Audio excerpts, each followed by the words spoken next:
Hi viewers, எல்லோரும் எப்படி இருக்கீங்க? நான் நல்லா இருக்கேன். கௌசி குக்கிங்லேருந்து உங்கள் கௌசி தான் பேசுகிறேன். நான் இன்றைக்கி என்ன செய்ய போகிறேன்னா, ராகி ஊத்தப்பம் தான் பண்ண போகிறேன். டிஃப்ரெண்ட்டான முறையில் இந்த மாதிரி நீங்கள் செஞ்சு பாருங்கள். இது ரொம்ப ரொம்ப நல்லாயிருக்கும். இந்த முறையில் நீங்கள் செஞ்சால் இந்த ஊத்தப்பம் ரொம்ப டேஸ்ட்டாக இருக்கும். குழந்தைங்களுக்கும் பிடிக்கும். பாருங்கள், ராகி மாவு 1 கப் அளவுக்கு எடுத்திருக்கேன். இதுக்கு அரிசி மாவு 1/4 கப்புக்கு கொஞ்சம் அதிகமாக எடுத்திருக்கேன். நீங்கள் அரிசி மாவுக்கு பதிலாக கோதுமை மாவு இல்லைன்னா மைதா மாவு எடுத்துக்கோங்க. இது தாளிக்கிறதுக்காக கொஞ்சமாக கருவேப்பிலை எடுத்திருக்கேன். பொடியாக கட் பண்ணி வச்சுக்கோங்க. கொத்தமல்லி கொஞ்சம் அதிகமாக பொடியாக கட் பண்ணி வச்சுக்கோங்க. நிறைய கொத்தமல்லி போட்டால் நல்லா டேஸ்ட்டாக இருக்கும். பெரிய வெங்காயம் 1 கட் பண்ணி வச்சுருக்கேன். கொஞ்சமாக தேவைக்கு உப்பு எடுத்திருக்கேன். கடலைப்பருப்பும் உளுத்தம் பருப்பும் கொஞ்சமாக எடுத்துக்கோங்க. நான் உளுத்தம் பருப்பு போடலை, என்கிட்ட இல்லைன்ட்டு. பாருங்கள், 1 பச்சை மிளகா கட் பண்ணி வச்சுருக்கேன். குழந்தைங்க சாப்பிட்றதா இருந்தால் பச்சை மிளகா குறைச்சிக்கோங்க. ஆஃப் தக்காளி சின்ன சின்ன பீஸாக நான் கட் பண்ணி வச்சுருக்கேன். அவ்வளோதான் இதுக்கு தேவையானது. பாருங்கள், கருவேப்பிலை கொஞ்சம் பொடியாக கட் பண்ணிக்கலாம். இப்போ பாருங்கள், பவுல் 1 எடுத்திருக்கேன். இந்த பவுலில் நம்ம மிக்ஸ் பண்ணிக்கலாம். ஃபஸ்ட்டு இந்த வெங்காயம், கடலைப்பருப்பு, இதில் வெங்காயத்தில் பாதி எடுத்துக்கிறேன். கடலைப்பருப்பும் கொஞ்சம் பாதி கருவேப்பிலையும் பாதி கொத்தமல்லியும் நான் நல்லா வதக்கி எடுத்துக்க போகிறேன். பாருங்கள், இந்த பவுலில் 1 கப்பு ராகி மாவு, அதுக்கு ஒரு 1/4 கப்புக்கு கொஞ்சம் அதிகமாக போட்டிருக்கேன். பாருங்கள், 1/4 கப்புக்கு கொஞ்சம் அதிகமாக போட்டிருக்கேன் அரிசி மாவு. இது ரெண்டையும் நல்லா மிக்ஸ் பண்ணிக்கலாம். இப்போ ஃபஸ்ட்டு நம்ம வெங்காயம் வதக்கி எடுத்துகிட்டு வந்துடலாம்.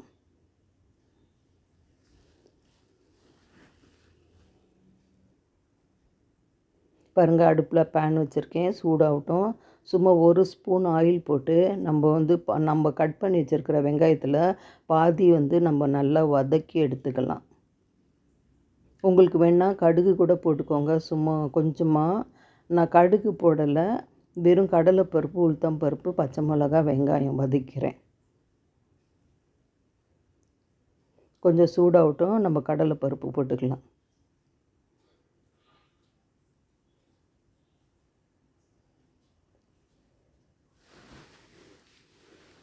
கொஞ்சம் வறுபடட்டும் கடலைப்பருப்பு. கொஞ்சமாக பச்சை மிளகா போட்டு வதக்கிட்டு வெங்காயம் போட்டுக்கலாம். உங்களுக்கு இஞ்சி வேணாலும் சின்ன சின்ன பீஸாக கட் பண்ணி கூட உங்களுக்கு பிடிக்குன்னா நீங்கள் போட்டுக்கோங்க. நான் போடலை. அப்படி உங்களுக்கு பிடிக்குன்னா நீங்கள் போட்டுக்கோங்க. பாருங்கள், இது நல்லா வதங்குது. இப்போ பாதி கட் பண்ணி வச்சுருக்கிற வெங்காயத்தில் பாதி அளவுக்கு நான் போட்டுக்கிறேன். பாதி அளவுக்கு கருவேப்பிலையும் பாதி அளவுக்கு கொத்தமல்லியும் போட்டுக்கிறேன்.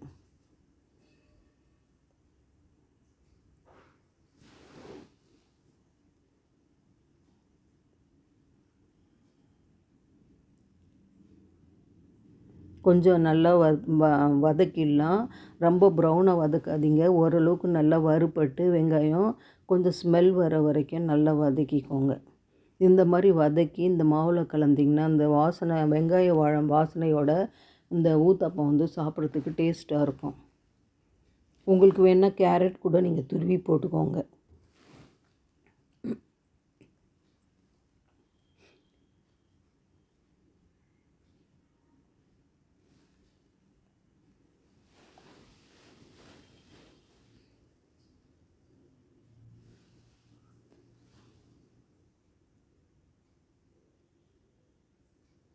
இன்னும் கொஞ்சம் நல்லா வறுபடட்டும்.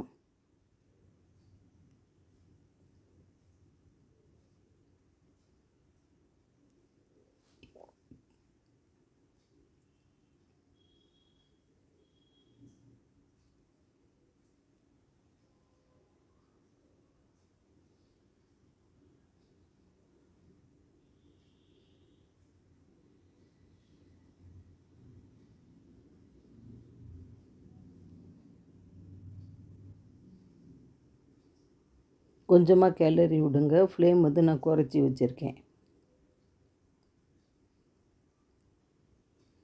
பாருங்கள் வியூவர்ஸ், இந்த அளவுக்கு வதங்கிடுச்சு. இது போதும். நான் இப்போ அடுப்பு ஆஃப் பண்ணிவிட்டு மாவில் மிக்ஸ் பண்ணி எடுத்துக்க போகிறேன். பாருங்கள், இந்த வெங்காயம், பச்சை மிளகா, கடலைப்பருப்பு, கொத்தமல்லி, கருவேப்பிலை போட்ட அந்த கலவையை இந்த மாவில் நல்லா மிக்ஸ் பண்ணிக்கலாம்.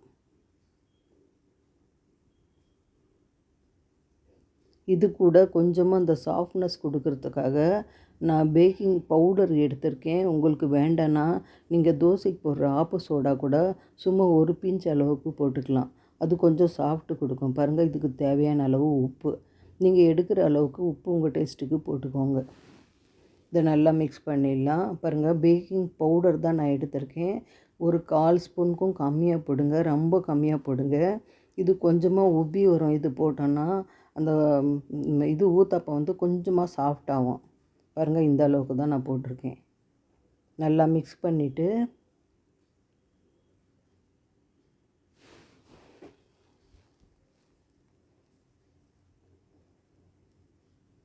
கொஞ்சம் கொஞ்சமாக தண்ணி போட்டு கலந்துக்கோங்க. நம்ம தோசைக்கு செய்கிறதா இருந்தால் ரொம்ப தண்ணி போட்டு கலப்போம். இது வந்து நம்ம ஊத்தாப்பம் தான் பண்ண போகிறோம். அதனால் வந்து கொஞ்சம் கொஞ்சமாக தண்ணி போட்டு நம்ம இட்லி மாவு கன்சிஸ்டன்சிக்கு கலந்துக்கோங்க. ஃபஸ்ட்டே எடுத்தோடனே நிறைய தண்ணி போடாதீங்க, கொஞ்சம் கொஞ்சமாக போட்டு கலந்துக்கோங்க. பாருங்க, நல்லா மிக்ஸ் பண்ணிக்கலாம்.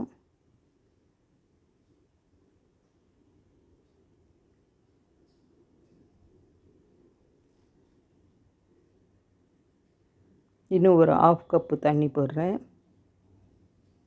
மிக்ஸ் பண்ணிவிட்டு பத்தலைன்னா இன்னும் கொஞ்சம் போட்டுக்கலாம். உப்பு நீங்கள் வந்து செக் பண்ணிக்கோங்க இந்த ஸ்டேஜில்.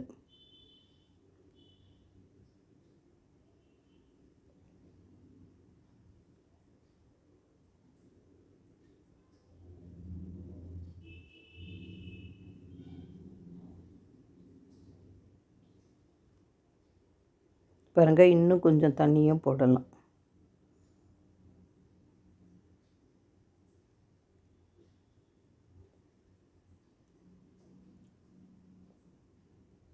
போதும், இந்த அளவுக்கு பாருங்கள், இட்லி மாவு பதத்துக்கு வந்துடுச்சு.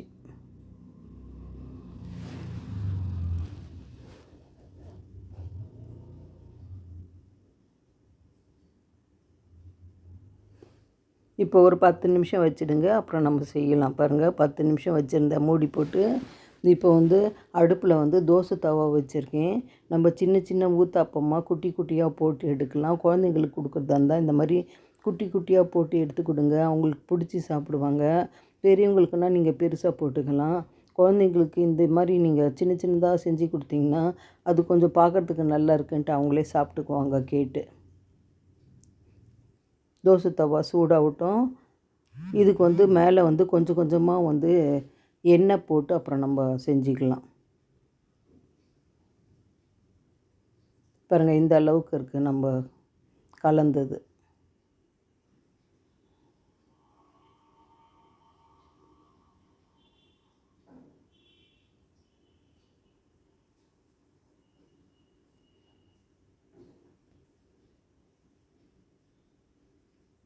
பாருங்கள், சின்ன சின்னதாக பரப்பி விடாதீங்க, அப்படியே போட்டுடுங்க, அவ்வளோதான்.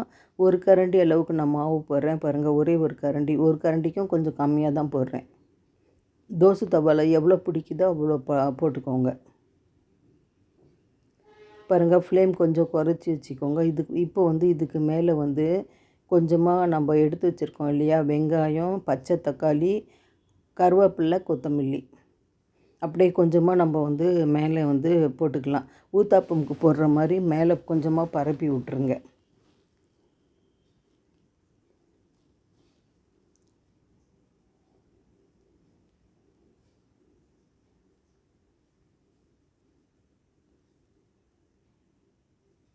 பாருங்கள், தக்காளி வச்சுக்கிறேன்.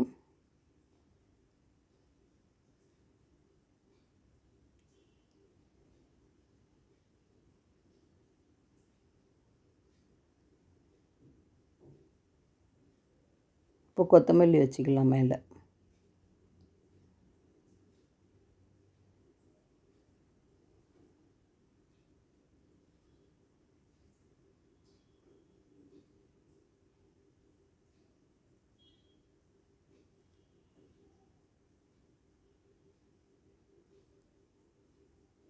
இதுக்கு மேலே கொஞ்சமாக மாவு போட்டால் கூட நீங்கள் போடுங்க. அந்த மேலே நம்ம வெங்காயம் போட்டிருக்கோம் இல்லையா, அதை ஒட்டி வரணுன்னா கொஞ்சமாக மாவு கூட போடலாம் மேலே. நான் கொஞ்சமாக தான் போட்டிருக்கேன், ஆனால் அதிகமாக போடலை மாவு. பாருங்கள், இப்போ அப்படியே இதை மூடி வச்சுட்டு வேக வைக்கலாம். ஃப்ளேம் வந்து கொஞ்சம் குறைச்சி வச்சுட்டு வேக வைங்க ஒரு 10 நிமிஷம். இது நல்லா வேகட்டும். அப்புறம் திருப்பி போடலாம். ஒரு 5 நிமிஷம் அப்படியே மூடி போட்டு மூடி வைங்க. ஒரு சைடு வெந்துட்டோம். பாருங்கள், ஒரு 5 நிமிஷம் ஆச்சு பாருங்கள். இந்த அளவுக்கு வெந்திருக்கு பாருங்கள். இப்போ இதை அப்படியே நம்ம திருப்பி போட்டுடலாம்.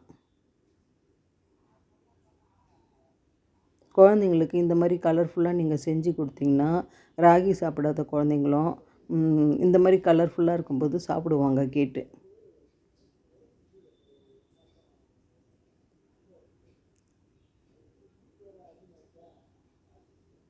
பாருங்கள், அப்படியே நான் கொஞ்சம் ஒரு 5 மினிட்ஸ் திருப்பி போடுறேன். இந்த மேலே நம்ம போட்டுக்கோம் இல்லையா டாப்பிங்கில், அந்த வெங்காயமும் கொஞ்சமாக வதங்கட்டும்.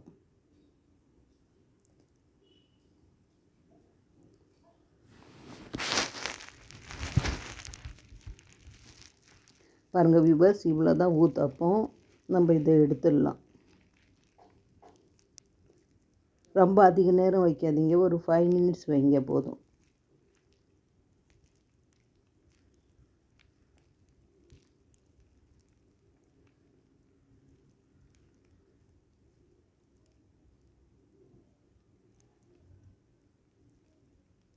பாருங்கள், வெங்காயம் நம்ம மேலே போட்ட வெங்காயம் கொஞ்சம் ஓரளவுக்கு வதங்கிடுச்சு பாருங்கள். பச்சை இல்லை, நல்லா வதங்கிடுச்சு. இப்போ நம்ம வந்து பாருங்கள் எடுத்துடலாம்.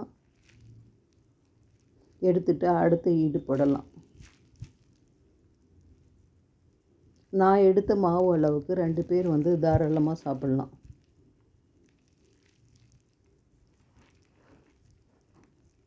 பாருங்கள், இது 5 வந்திருக்கு. மறுபடியும் மீதி இருக்கிற மாவில் நம்ம போட்டுக்கலாம்.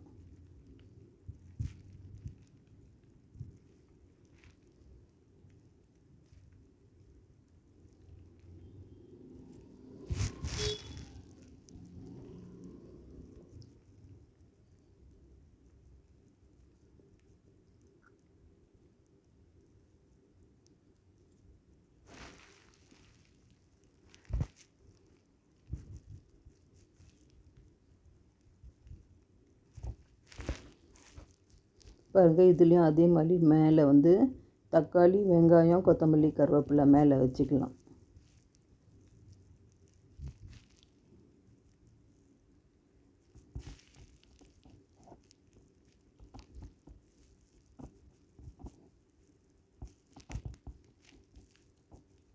இந்த மாதிரி ஒரு டிஃபனை வந்து காலையில் டிஃபனுக்கும் நீங்கள் செய்யலாம். அப்படி இல்லைன்னா ஈவினிங் ஸ்நாக்ஸாக கூட இந்த மாதிரி நீங்கள் செஞ்சு கொடுக்கலாம் உங்கள் குழந்தைங்களுக்கு.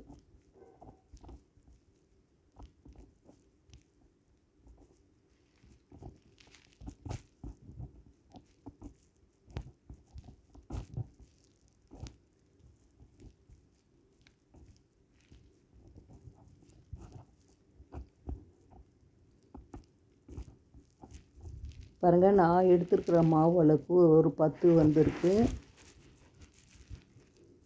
அவ்வளோதான். இதையும் நம்ம வந்து மூடி போட்டு கொஞ்சம் வேக வச்சு எடுத்துடலாம். எண்ணெய் வந்து குழந்தைங்களுக்கு போடுறதா இருந்தால் கொஞ்சம் அதிகமாகவே போடுங்க. அப்போ தான் அந்த கிறிஸ்பியாக டேஸ்ட்டாக இருக்கும், நல்லாயிருக்கும். பெரியவங்களுக்குன்னா கொஞ்சம் குறைச்சி போட்டுக்கோங்க.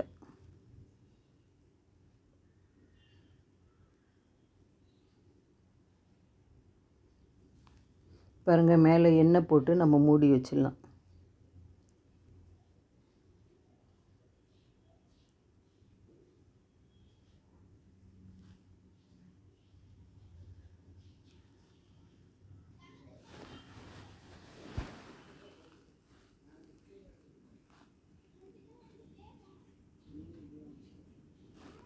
பாருங்கள், 5 மினிட்ஸ் ஆச்சு. இப்போ திருப்பி போடலாம்.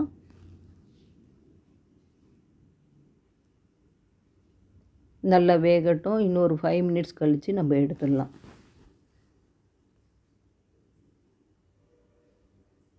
இந்த டிஃபன் வந்து உங்களுக்கு நினச்சா கொஞ்ச நேரத்துலேயே செஞ்சிடலாம். ரொம்ப ஈஸி இது செய்கிறது. கால்சியம் வந்து நமக்கு ரொம்ப உடம்புக்கு தேவை. அதனால் வந்து இந்த மாதிரி வந்து டிஃபன் வந்து ராகி வந்து வெறும் தோசையாக செய்யாமல் இந்த மாதிரி ஊத்தாப்பம் மாதிரி கூட நீங்கள் செஞ்சு சாப்பிடுங்க. பாருங்கள், சூப்பராக ரெடி ஆயிடுச்சு ஊத்தாப்பம், ராகி ஊத்தாப்பம். பாருங்கள், பார்க்குறதுக்கு எப்படி இருக்குது, பிஸ்ஸா மாதிரி இருக்குது பார்க்குறதுக்கு. பாருங்கள், சாஃப்டாகவும் இருக்கும் ரொம்ப சாப்பிட்றதுக்கு. இது கூட உடச்சக்கடல சட்னியும் இந்த ராகி ஊத்தாப்பமும் ரொம்ப காம்பினேஷன் நல்லாயிருக்கும். இதுக்கு டொமேட்டோ சட்னி கூட நீங்கள் தொட்டு சாப்பிட்லாம். என் சமையல் உங்களுக்கு பிடிச்சிருந்தா லைக் பண்ணுங்கள், கமெண்ட் பண்ணுங்கள், ஷேர் பண்ணுங்கள், சப்ஸ்கிரைப் பண்ண மறந்துடாதீங்க. அடுத்த